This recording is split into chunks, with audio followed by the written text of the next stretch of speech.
Hello students, आज हम start करेंगे हाइड्रोजन बॉन्डिंग। और हाइड्रोजन बॉन्डिंग में हम पढ़ेंगे कि हाइड्रोजन बॉन्डिंग क्या होती है, कितने टाइप की होती है और उसकी एप्लीकेशंस के बारे में हम डिस्कस करेंगे। सबसे फर्स्ट हाइड्रोजन बॉन्डिंग होती क्या है। तो हाइड्रोजन बॉन्डिंग, पहले बात तो कि वीक बॉन्डिंग होती है, स्ट्रॉन्ग बॉन्डिंग होती है। तो केमिकल बॉन्डिंग में हमने डिस्कस किया था कि बॉन्डिंग टू टाइप की होती है, एक स्ट्रॉन्ग बॉन्ड्स और एक वीक बॉन्ड होते हैं। तो स्ट्रॉन्ग बॉन्ड्स के अंदर तो आते हैं ionic bond, covalent bond, coordinate bond और मेटालिक बॉन्ड, जो कि हम पढ़ चुके हैं। अब उसके बाद में हम वीक बॉन्ड में लेते हैं तो हाइड्रोजन बॉन्ड और वॉन्डरवॉल फोर्स ऑफ अट्रैक्शन या वॉन्डरवॉल बॉन्ड्स हम इसमें पढ़ते हैं। अब हम लेंगे हाइड्रोजन बॉन्डिंग मेनली होती क्या है। तो हाइड्रोजन बॉन्डिंग होती है weak force of attraction between more positively charged hydrogen and more electronegative element like phone. Phone का मतलब क्या होता है, फ्लोरीन, ऑक्सीजन एंड नाइट्रोजन। जैसे यहां पर हम बोल सकते हैं हाइड्रोजन बॉन्डिंग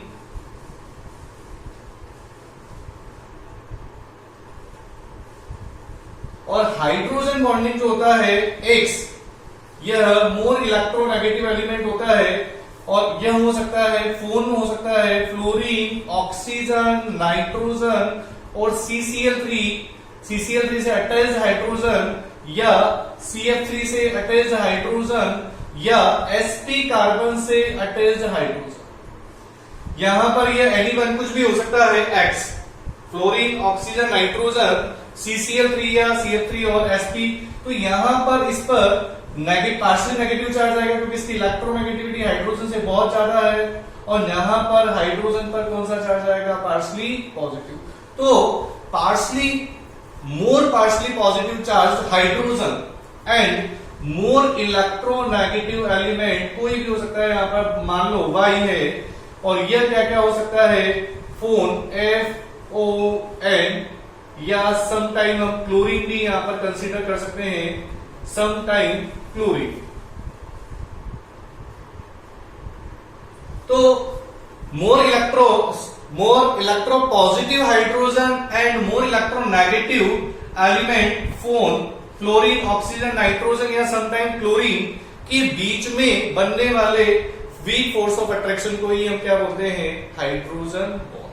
उसी को हम क्या बोलते हैं, हाइड्रोजन बॉन्ड। कुल मिलाकर के जो यह हाइड्रोजन है मोर इलेक्ट्रोनेगेटिव एलिमेंट से अटैच्ड होना चाहिए और मोर इलेक्ट्रोनेगेटिव एलिमेंट के साथ ही क्या बनाना चाहिए, वीक फोर्स ऑफ अट्रैक्शन। और उस वीक फोर्स ऑफ अट्रैक्शन को ही हम क्या बोलते हैं, हाइड्रोजन बॉन्डिंग। अब आता है स्ट्रेंथ ऑफ हाइड्रोजन बॉन्डिंग की बात करते हैं। सबसे first strength of hydrogen bonding. तो स्ट्रेंथ ऑफ या पावर ऑफ हाइड्रोजन बॉन्डिंग सबसे बड़ा किसकी होगी, तो यहां पर हम कैसे निकालेंगे, तो सबसे फर्स्ट x पर डिपेंड करता है। x, यह जो x है जिससे हाइड्रोजन अटैच्ड है, तो उसकी इलेक्ट्रोनेगेटिविटी यहां पर क्या होना चाहिए, हाई होना चाहिए। अगर हाई होगी तो इसकी वजह से हाइड्रोजन पर पॉजिटिवली चार्ज क्या आएगा, ज्यादा से ज्यादा पॉजिटिव चार्ज आएगा, और पॉजिटिव चार्ज जितना ज्यादा आएगा तो वह मोर इलेक्ट्रोनेगेटिव एटम या एलिमेंट के साथ हाइड्रोजन बॉन्ड बनाने की टेंडेंसी उसकी क्या होगी, ज्यादा होगी। तो देखो यहां पर electronegativity of x should be high यहां पर, और सेकंड यहां पर लेते हैं, सेकंड आता है अब अगर x की वैल्यू सेम है, x यहां पर अगर सेम है, x सेम है, तो फिर y के केस में हम क्या बोलेंगे, तो electronegativity of y should be low या लेस। मतलब y की इलेक्ट्रोनेगेटिविटी कम होना चाहिए। कम क्यों होना चाहिए, y की इलेक्ट्रोनेगेटिविटी जितनी कम होगी, इलेक्ट्रोनेगेटिविटी ऑफ y जितनी कम होगी तो उसकी इलेक्ट्रॉन देने की टेंडेंसी क्या होगी, ज्यादा, क्योंकि इस पर पॉजिटिव चार्ज है और पॉजिटिव चार्ज के पास इलेक्ट्रॉन की कमी है, तो सामने वाले से इलेक्ट्रॉन विड्रॉ करने की टेंडेंसी रखेगा, तो यह उतना ही आसानी से क्या बनाएगा, हाइड्रोजन बॉन्डिंग। तो यहां पर हम किसी भी टाइप के अगर हाइड्रोजन बॉन्ड की अगर स्ट्रेंथ मालूम करना हो तो जिससे हाइड्रोजन अटैच होता है उसकी इलेक्ट्रोनेगेटिविटी ज्यादा होनी चाहिए और जिससे हाइड्रोजन बॉन्ड बना रहा है उसकी इलेक्ट्रोनेगेटिविटी कम होना चाहिए। जैसे यहां पर हम कंपेयर करते हैं, compare hydrogen bond strength,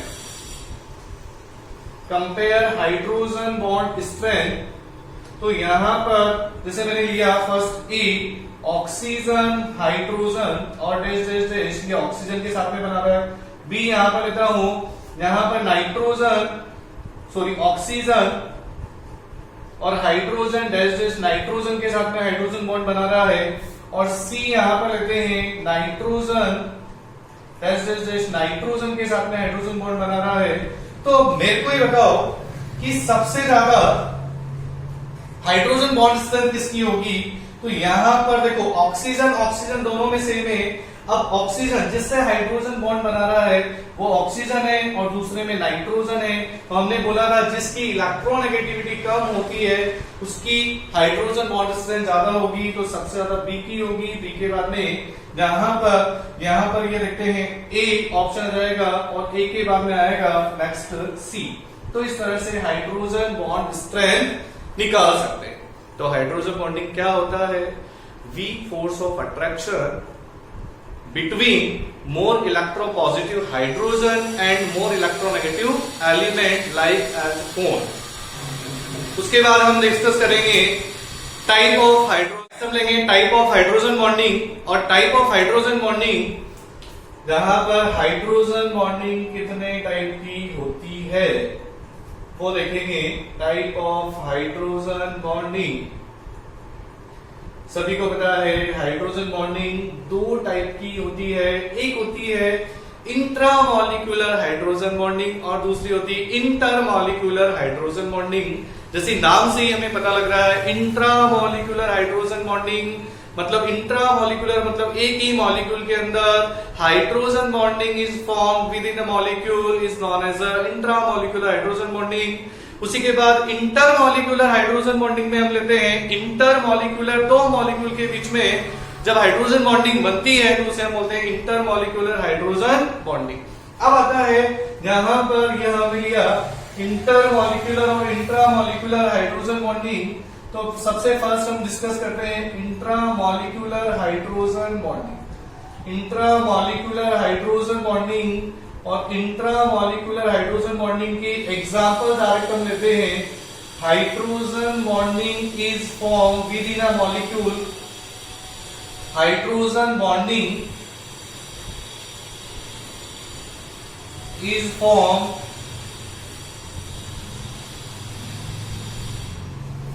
with in a molecule. एक ही मॉलिक्यूल में होता है तो उसे हम बोलते हैं यहां पर इंट्रामॉलिक्यूलर हाइड्रोजन बॉन्डिंग। और इसके बेस्ट एग्जांपल होते हैं सारे के सारे ऑर्थो कंपाउंड। जैसे मैंने लिया ऑर्थो सैलिसिल्डिहाइड,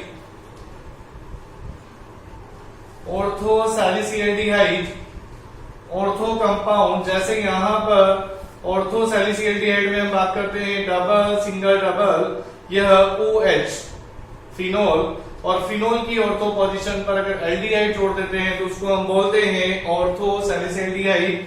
और यहां पर देखो ऑक्सीजन से अटैच हाइड्रोजन और दूसरा भी ऑक्सीजन है जिसके साथ हाइड्रोजन बॉन्डिंग बना रहा है तो इसको हम बोलते हैं इंट्रामॉलिक्यूलर हाइड्रोजन बॉन्डिंग। और ये क्या हो जाता है इंट्रामॉलिक्यूलर हाइड्रोजन बॉन्डिंग बना करके स्टेबल हो जाता है। तो जितने भी ऑर्थो कंपाउंड है जिनमें मोर इलेक्ट्रोनेगेटिव एटम से हाइड्रोजन अटैच्ड है और जिसके साथ हाइड्रोजन बॉन्ड बनाता है उसकी इलेक्ट्रोनेगेटिविटी भी ज्यादा होगी। तो सेकंड हम लेते हैं ortho salicylic acid. Ortho salicylic acid यहां पर ऑर्थो सैलिसिलिक एसिड में भी इंट्रामॉलिक्यूलर हाइड्रोजन बॉन्डिंग होती है OH और C डबल बॉन्ड OH। उसके बाद में थर्ड यहां पर लेते हैं ऑर्थोफ्लोरोफिनोल। ऑर्थोफ्लोरोफिनोल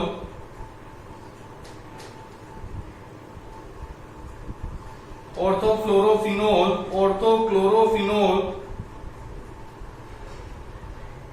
ऑर्थोफ्लोरोफिनोल, ये फ्लोरीन के साथ भी इंट्रामोलिकुलर हाइड्रोजन बॉन्डिंग या ऑक्सीजन के साथ भी, यहां पर ऑर्थोक्लोरोफिनोल,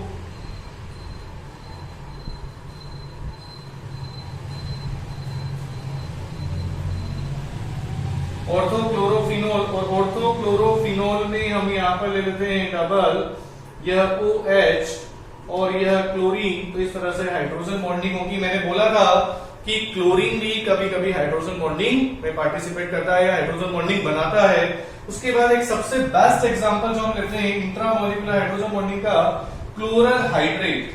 ये क्लोरल होता है और इसकी अगर वाटर के साथ में हम रिएक्शन करते हैं तो यहां पर यह भी हाइड्रोजन बॉन्डिंग द्वारा स्टेबल होता है, और मैं इसको यहां पर एक्सप्लेन कर देता हूं। जैसे ये क्लोरीन Cl, यह Cl और यह Cl, यहां पर हम लेते हैं यह OH, इस पर दो यहां पर क्या होंगे, दो वाटर मॉलिक्यूल होंगे, और वाटर मॉलिक्यूल क्लोरीन के साथ में क्या बनाएंगे, हाइड्रोजन बॉन्डिंग, और यह क्लोरल हाइड्रेट की फॉर्म में क्या हो जाएगा, स्टेबल। जनरली एक कार्बन पर 2 OH हाईली अनस्टेबल होते हैं, बट ये एक्सेप्शन है कि इसमें एक कार्बन पर 2 OH क्या होते हैं, स्टेबल होते हैं हाइड्रोजन बॉन्डिंग के कारण। तो हम यहाँ पर इंट्रामोलिकुलर हाइड्रोजन बॉन्डिंग को एक्सप्लेन करते हैं इंटरमोलिकुलर हाइड्रोजन बॉन्डिंग। और बेटा इंटरमोलिकुलर हाइड्रोजन बॉन्डिंग क्या होती है, तो मैंने बता चुका हूं कि दो अलग अलग मॉलिक्यूल्स के बीच में अगर हाइड्रोजन बॉन्डिंग होती है तो उसे हम बोलते हैं इंटरमोलिकुलर हाइड्रोजन बॉन्डिंग।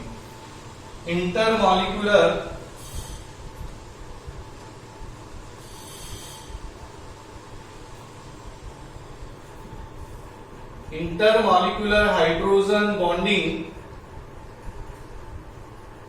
और इंटरमोलिकुलर हाइड्रोजन बॉन्डिंग जो होती है सबसे फर्स्ट हम डिस्कस करते हैं इसमें HF मॉलिक्यूल, HF सॉलिड, यहां पर HF सॉलिड, और जो इसका, क्योंकि यहां पर फ्लोरीन की इलेक्ट्रोनेगेटिव HF यह लिया मैंने। अब यहां पर यह HF जो होता है हाइड्रोजन और फ्लोरीन के साथ में इस तरह से बॉन्ड बनाता है, और यहां पर वापस यह हाइड्रोजन बॉन्डिंग बनाया गया इस तरह से, हाइड्रोजन प्लस फ्लोरीन के साथ वापस यह हाइड्रोजन बॉन्डिंग बनाता है HF।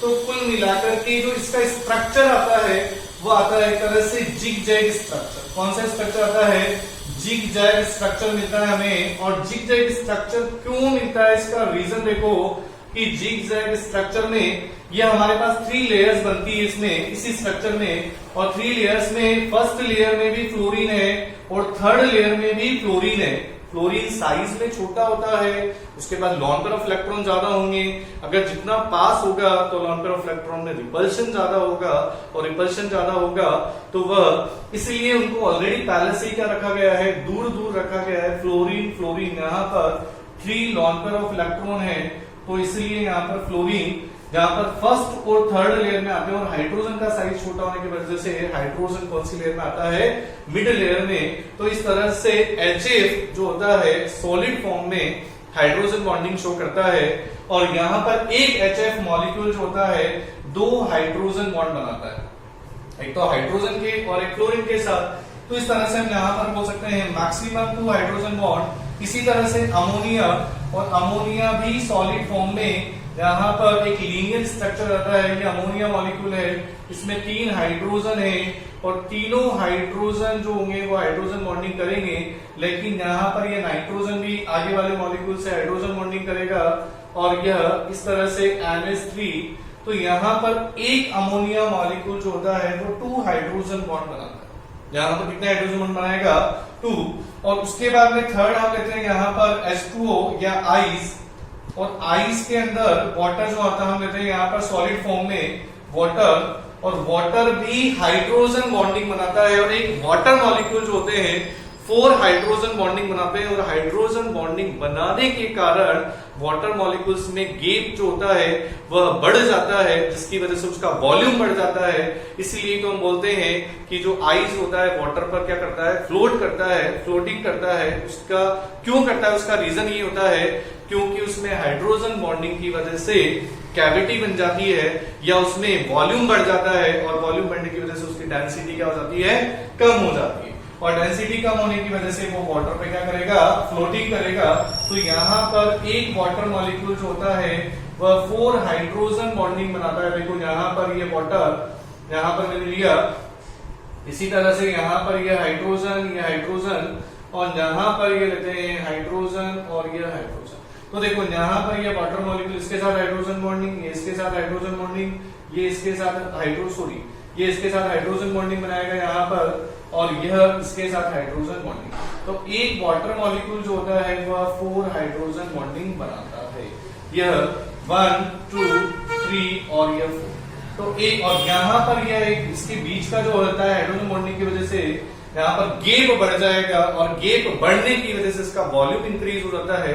इसको बोलते हैं केज लाइक स्ट्रक्चर की वजह से ही क्या होता है, वाटर में आइस जो होता है फ्लोट करता है। उसके बाद आता है यहाँ पर जैसे ये इंटरमॉलिक्यूलर हाइड्रोजन बॉन्डिंग के एग्जांपल में बोरिक एसिड क्या आता है, H3PO3, जो शीट लाइक स्ट्रक्चर रखता है। कौन सा स्ट्रक्चर रखता है, शीट लाइक स्ट्रक्चर। इसी तरह से 5 एसिडिक एसिड जो होता है वह वेपर फेज में भी डाइमर की फॉर्म में एग्जिस्ट करता है, क्योंकि उसमें भी हाइड्रोजन बॉन्डिंग हो जाता है। इसी इसके साथ एक आता है 6 नंबर पर पैरानाइट्रोफिनोल। ये सब इंटरमॉलिक्यूलर हाइड्रोजन बॉन्डिंग के एग्जांपल है। पैरानाइट्रोफिनोल, और पैरानाइट्रोफिनोल का बॉइलिंग पॉइंट ऑर्थोनाइट्रोफिनोल से ज्यादा होता है। इसको हम आगे एप्लीकेशन में एक्सप्लेन करेंगे। 7 नंबर पर हम लेते हैं अल्कोहल और वाटर मॉलिक्यूल के बीच में भी क्या होता है, हाइड्रोजन बॉन्डिंग होता है। इसलिए तो हम वाटर मॉलिक्यूल जो होता है, अल्कोहल जो होता है वाटर में आसानी से सोल्यूबल होता है। क्यों होता है, ड्यू टू हाइड्रोजन बॉन्डिंग। यहाँ पर हम ले सकते हैं जैसे यह अल्कोहल है और यह वाटर मॉलिक्यूल है। यहाँ पर यह वाटर मॉलिक्यूल यहाँ पर क्या बनाता है, अल्कोहल के साथ में हाइड्रोजन बॉन्डिंग। यह अल्कोहल, यह वाटर, तो हाइड्रोजन बॉन्डिंग बना करके क्या हो जाता है, सॉल्यूट। लेते हैं एप्लीकेशन ऑफ हाइड्रोजन बॉन्डिंग। और एप्लीकेशन ऑफ हाइड्रोजन बॉन्डिंग में सबसे पहले हम लेते हैं सॉल्युबिलिटी। और सॉल्युबिलिटी जितनी ज्यादा, हाइड्रोजन बॉन्डिंग जितना ज्यादा होगा तो मॉलिक्यूल की सॉल्युबिलिटी उतनी ही ज्यादा होगी। मतलब हाइड्रोजन बॉन्डिंग पर डिपेंड करता है। हाइड्रोजन बॉन्डिंग बढ़ने के साथ साथ सॉल्युबिलिटी क्या होगी, इंक्रीज होगी। यहाँ पर solubility also increase. Second point आता है, अगर इंटरमॉलिक्यूलर हाइड्रोजन बॉन्डिंग है तो intermolecular, due to intermolecular hydrogen bonding, और इंटरमॉलिक्यूलर हाइड्रोजन बॉन्डिंग की वजह से इंटरमॉलिक्यूलर हाइड्रोजन बॉन्डिंग और इंटरमॉलिक्यूलर हाइड्रोजन बॉन्डिंग की वजह से सबसे फर्स्ट मॉलिक्यूल्स में एसोसिएशन ऑफ मॉलिक्यूल इंक्रीज होगा। मॉलिक्यूल के बीच में बॉन्डिंग इंक्रीज होगी, तो association of molecules increase. Molecules में एसोसिएशन इंक्रीज होगा, बॉन्डिंग होगी, तो बॉन्ड को ब्रेक करने के लिए एनर्जी चाहिए, इसलिए उसका बॉइलिंग पॉइंट और मेल्टिंग पॉइंट भी क्या होगा, इंक्रीज हो जाएगा, जिसमें भी इंटरमॉलिक्यूलर हाइड्रोजन बॉन्डिंग है। और स्टेबिलिटी भी डेफिनेट क्या होगी, ज्यादा होगी, वो ज्यादा स्टेबल होगा यहाँ पर। और फोर्थ यहाँ पर हम बोल सकते हैं विस्कोसिटी, उसमें जो होता है थिकनेस ऑफ लिक्विड, यहाँ पर विस्कोसिटी, और विस्कोसिटी भी क्या हो जाएगा उसका इंक्रीज। लेकिन वेपर प्रेशर या यहाँ पर हम बोल सकते हैं वेपर बनने की टेंडेंसी क्या हो जाएगी, डिक्रीज हो जाएगी। उसकी वेपोराइजेशन की टेंडेंसी क्या हो जाएगी, डिक्रीज। मतलब वेपर कम से कम बनेंगे, क्योंकि अगर बॉइलिंग पॉइंट ज्यादा होगा तो वेपर्स कम से कम बनेंगे, तो उनका वेपर प्रेशर भी क्या होगा, कम होगा। तो यह इंटरमॉलिक्यूलर हाइड्रोजन बॉन्डिंग की वजह से होता है। और अगर इंट्रामॉलिक्यूलर हाइड्रोजन बॉन्डिंग के लिए बोले, due to intramolecular hydrogen bonding, due to intramolecular hydrogen bonding, और इंट्रामॉलिक्यूलर हाइड्रोजन बॉन्डिंग में क्या होगा, तो यहां पर एसोसिएशन ऑफ मॉलिक्यूल्स डिक्रीज होगा। सेम होगा वही, एसोसिएशन ऑफ मॉलिक्यूल्स यहाँ पर उल्टा हो जाता है, क्योंकि एक ही मॉलिक्यूल के अंदर हाइड्रोजन बॉन्डिंग होगी तो एसोसिएशन क्या हो जाएगा, डिक्रीज। और डिक्रीज होगा तो स्टेबिलिटी भी क्या होगी, डिक्रीज। मॉलिक्यूल ऑलरेडी सेपरेटेड होंगे, उनको आसानी से ब्रेक किया जा सकता है। और यहाँ पर बॉइलिंग पॉइंट और मेल्टिंग पॉइंट और बॉइलिंग पॉइंट भी क्या हो जाएगा, डिक्रीज हो जाएगा। और यहाँ पर हम लिख सकते हैं विस्कोसिटी, यहाँ पर विस्कोसिटी ऑफ सॉल्यूशन या वो भी डिक्रीज हो जाएगा। लेकिन यहाँ पर वेपर प्रेशर इंक्रीज हो जाएगा। वेपर प्रेशर क्या हो जाएगा, इंक्रीज, या वेपोराइजेशन की टेंडेंसी क्या हो जाएगी, बढ़ जाएगी।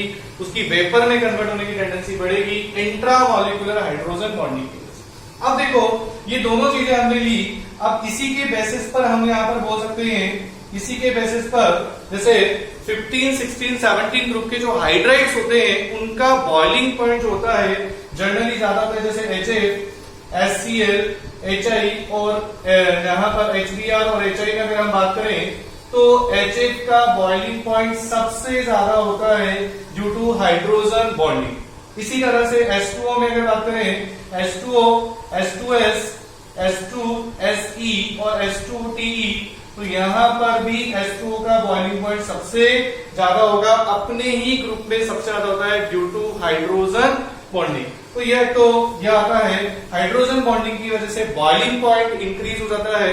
दूसरा, जिसमें नंबर ऑफ हाइड्रोजन बॉन्डिंग जितने ज्यादा होते हैं उसकी विस्कोसिटी भी ज्यादा होती है। जैसे हम यहाँ पर बात करें सेकीन, जैसे मैंने अल्कोहल लिया CH3 CH2OH, एक OH ग्रुप है, फिर दूसरा लिया मैंने इथाइलिन ग्लाइकोल, 2 OH ग्रुप है, तो ज्यादा हाइड्रोजन बॉन्डिंग करेगा।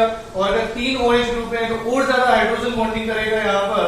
तो यह नंबर ऑफ हाइड्रोजन बॉन्डिंग बढ़ेगी तो विस्कोसिटी बढ़ेगी। तो अगर तुमसे पूछा जाए विस्कोसिटी का ऑर्डर क्या होता है, तो विस्कोसिटी का ऑर्डर यहाँ पर क्या होगा, इंक्रीज होगा।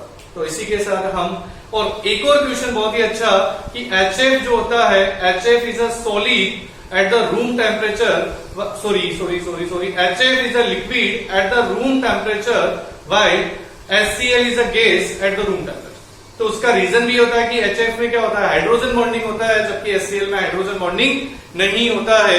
तो HCl क्या होता है, गैस की फॉर्म में रहता है, जबकि HF क्या होता है, लिक्विड की फॉर्म में। और यही एक और एग्जांपल, इसी का एक और एग्जांपल होता है H2O is a liquid at the room temperature while H2S is a gas at the room temperature। तो H2S में भी हाइड्रोजन बॉन्डिंग नहीं होती, उसके मॉलिक्यूल सेपरेटेड होते हैं, तो वो गैस की फॉर्म में एग्जिस्ट करता है। जबकि H2O क्या होता है, रूम टेम्परेचर पर लिक्विड की फॉर्म में होता है, क्योंकि उसमें हाइड्रोजन बॉन्डिंग होता है। और हाइड्रोजन बॉन्डिंग होने की वजह से वो क्या होगा, स्टेबल, और वो लिक्विड की फॉर्म में एग्जिस्ट करेगा। तो आज के लिए अपन इतना ही रखते हैं।